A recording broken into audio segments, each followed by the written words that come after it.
ni babak sekolah SD, SMP, SMA tamang puasanya peripanjang yang kalah le SMP jika lulus, kalah le SMA jika lulus, kalah 6 SD jika lulus.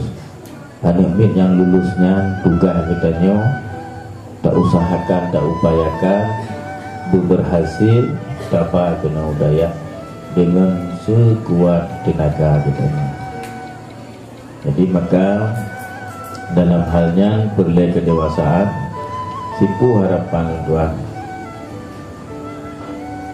baik le na semegah karena ngan le na semegah le sulit dipubur puyang je na pubur baik na semubur na pulang anak min na pubur anak min na pulang anak min puyang je na pubur. Yang tujuan hotel kubutnya nenik nemurno kan nenik nepurno supaya nak berhasil nak je kubut semua hotel Tuhan. Tapi yang nenik nepurno kan han berhasil kan hana pernah nemurno di pancara nepurno.